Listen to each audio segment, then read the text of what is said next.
from the LSU Pro Day, Jamar Chase ran an unofficial 4.38 in the 40, and that officially means he's going to be the top receiver off the board. I mean, you talk to scouts. We did that interview with Greg Cosell yesterday. Chase is a stud. And look, I love Smith. I'm a huge Smith fan, and wherever he's drafted, I think that team hit a home run. I mean, he's a unicorn. But, it's unique. We've never seen a player like him with that kind of physique and that kind of build in the NFL. But, Chase has everything. You might forget about him because he didn't play last year. But I think he is going to be a dynamite NFL player. And there is a realistic chance that the Bengals reunite him. I think that Chase is a lock to be a top 6 pick. I think he will go either 5 or 6.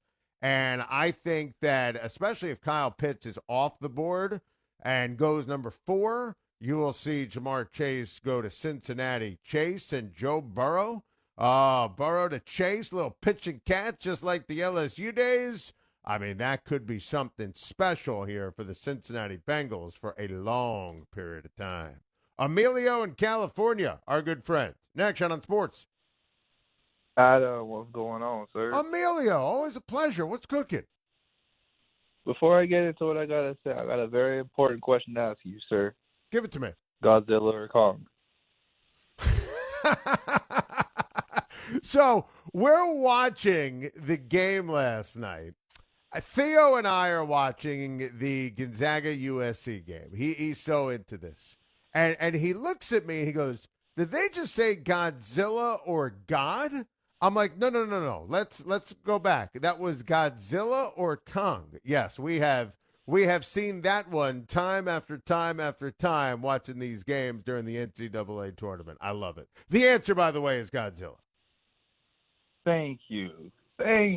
How is a giant ape going to be a dragon that shoots lasers out his eyes? Stop that. Come on. Emilio. This is not amateur hour. All right, so I wanted to get into my Rams off season so far. Last week with us adding Deshaun Jackson, and yesterday with us losing our starting center Austin Blythe to the Chiefs. I wanted to just get your thoughts on our off season so far. I think the Rams have had a really good off season. Look, they've lost key players that diehard fans like you know are important. You lose the starting center. You lose Johnson, who is such a great playmaker and leader in that defensive backfield. You lose him to the Cleveland Browns. Listen, those are blows. Those are losses. Matthew Stafford is everything. And Matthew Stafford, to me, takes that team to a different level. What does that mean? Matthew Stafford gives the LA Rams a great opportunity to go to the Super Bowl and win it. And I think that you could easily make the case right now the Rams are the favorites in the NFC. If you're looking for a team that's not named the Tampa Bay Buccaneers, I think the first one you currently circle would be the LA Rams. I remember back in 2019, I was worried going into the season because it wasn't because of the other losses. We lost Roger Saffold going into that year. And I remember heading into that year saying, our team's going to take a step back. We ain't going to do much. And I know we're taking a step forward with Stafford, but Blythe's a huge loss. You lose your starting center. I don't know if I can trust a rookie in there with Matthew Stafford behind him now. I don't know who's out there, Adam, but I think if we don't get that situation figured out, that's going to be a situation that comes back to bite us in the end. Because how are we going to have enough time to get it to a Deshaun Jackson if whoever is in front of Stafford is getting blown up? Listen, I thought the offensive line played well last year against all odds. Seriously, I thought they did. So I think that you have to give maybe a little bit of credence here to McVay and Snead and what they're able to build and what they were able to do last year. I love the Jackson pickup in terms of adding another dimension. I don't know how much Jackson has left in the tank, but you're not asking him to be more than a 3. You know me, Emilio. I think Robert Woods is a great player. I think Cooper Kupp is a great player. There's still talent at the tight end position. Stafford and Jackson, though, could form a nice bond. I'm going to be very intrigued to see how that develops. To go along with the number one defense, and let me tell you bring up the Johnson losses and the Troy Hill loss. I don't look at those as big of losses as you would initially think. I think because of how we drafted the last couple of years, we drafted a lot of DVs. We were looking to replace Troy Hill. We knew this was coming. So we have quality safeties to replace those guys. We have plans for those guys. Emilio, to that point, I didn't even mention Hill. You're right.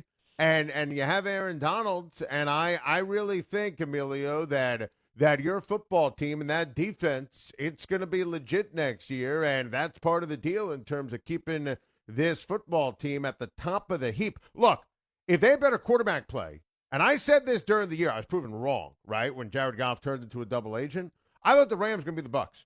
I remember they had those back-to-back weeks where they beat the Buccaneers and the Seahawks. That was my big take. They were going to be the Bucs. If there was one team that could go into Green Bay and beat the Packers, it was going to be the Rams because of their defense, their coach, and bam, Goff started throwing the ball haphazardly to the other team, and now he's gone.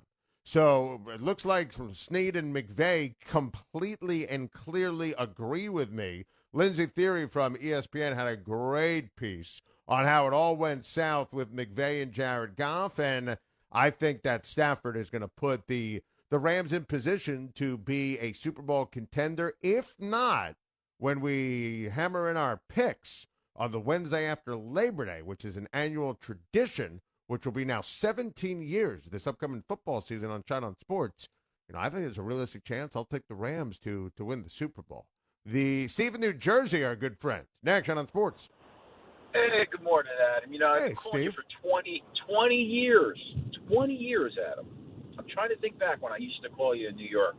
And you really hurt you didn't really hurt my feelings, but these NL East fans who are jealous of Steve Cohen and the Mets, to say the Mets are doing Met-like things. Oh yeah, no, you heard my response to Pete when he called at the beginning of this hour. No, I've got you back there. I've got you back. It's ridiculous. And by the way, JT and Real Muto, who I love for Philly, you signed McCann, that was smart. Bauer was never going to the Mets. The only one I ripped them on and stand by was George Springer. I think about that, but you know what? Steve Cohen, if he can do anything, I think he can negotiate. I think his track record of negotiation with the business deals he puts together. And you know what? I think Lindor is coming for $325. The fact that the Mets offered anybody for $325 when they were a coupon spending team for the last 30 years under the Wilpons. Great point. And I got to hear them doing Met things. No, a Met thing is not offering $325 for 10 years. The guy's 27 years old, and he wants to be paid till he's 39. Well, you could scan all the rosters in Major League Baseball. I don't think you'll see too many 39-year-old shortstops. Good luck. If he doesn't want that money, he'll sign Trevor Story, he'll sign Seager, because the fact of the matter is the Mets are in a much better position with him owning the team than a lot of teams are who have lost money for the last 2 years in Major League Baseball. The other thing you said, Adam, that I have to bring you to task on, Bobby Bonilla was a good guy before he got to the Mets? He had a good reputation. He had a huge. Well, hold on. Remember that first press conference and what he said? You're not going to be able to wipe the smile off my face. So understand, Steve. In case I wasn't clear, I don't think Francisco Lindor is Bobby Bonilla.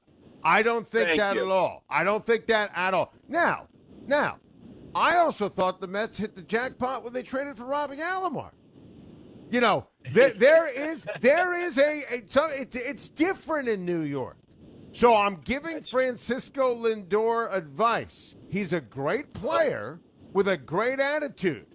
It benefits him to sign the contract for $325 million. How much endorsements is he going to do if he signs with New York? If he's the face of the Mets and the Mets win, how much money is he going to make in endorsements? Here's the answer. Whatever he wants.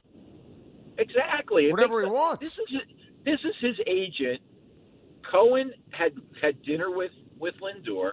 Yep. They hammered out a deal. He went back to his agent. He says, "Oh, that's what he offered. We're going to get more."